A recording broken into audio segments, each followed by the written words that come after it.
سرکار غوث پاک عشاء کے وضو سے 40 سال تک فجر کی نماز پڑھتے ہیں. بظاہر یہ عمل آپ کو کسی صحابی کی زندگی میں نہیں ملے گا. آپ دیکھ لیں، میرے کہنے کا مقصد یہ نہیں ہے کہ غوث پاک کا مرتبہ صحابی سے بڑھ گیا. کوئی بھی غیر صحابی سے بڑھنا تو دور کی بات صحابی کے برابر نہیں ہو سکتا. ایک مرتبہ خود حضور غوث الاعظم دستگیر سے کسی نے کہا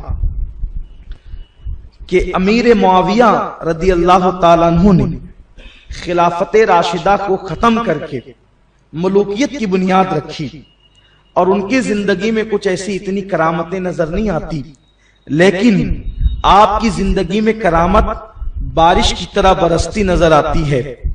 تو کیا آپ کا مرتبہ امیر معاویہ سے بڑا ہے؟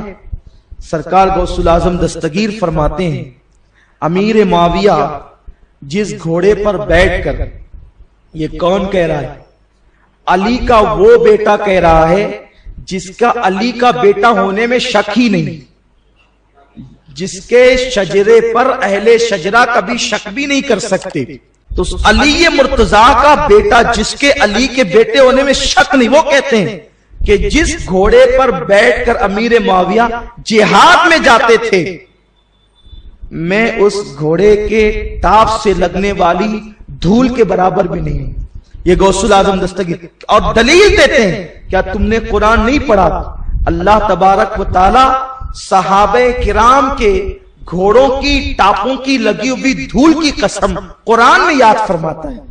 محبوب جو تیرے ساتھ جہاد کے لیے نکلے ہیں، ان گھوڑوں سے لگنے والی دھول کی قسم، ان گھوڑوں کی ٹاپ سے لگنے والی دھول کی قسم.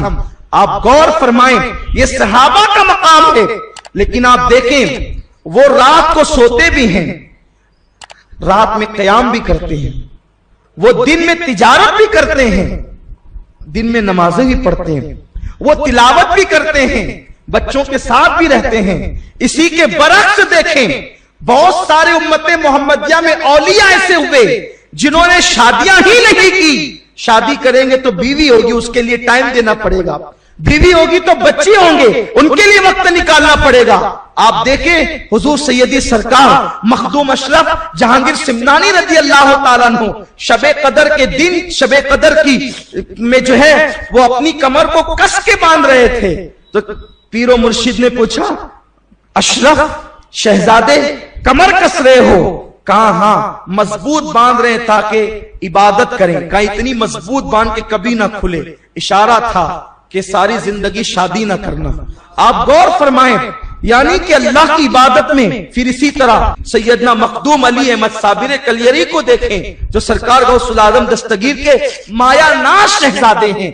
بلکہ ہند میں جب احساس ہوتا ہے کہ غوث پاک کا مزار پر انور کیوں نہیں ہے، تو دل بے ساختہ کہتا ہے یہ کیوں سوچتے ہو کہ غوث پاک کا مزار پر انور نہیں؟ کیا تو نے کلیئر میں عبدالقادر کے بیٹے کو لے کر پر نہیں جاتا؟ وہ عبدالقادر کا بیٹا موجود ہے، بغداد کا فیض چاہیے تو کلیئر کر کے لے لیا کرو. دلہن حجرے میں لا کر کے پہنچائی گئی. نظر اٹھا کر کے دیکھا تو دلہن سے روح نکل گئی. کیوں؟ صرف یہ تصور تھا کہ وقت کہاں دیں گے اور کس طرح دیں گے. گاروں میں 40 سال تک کے بیٹھے.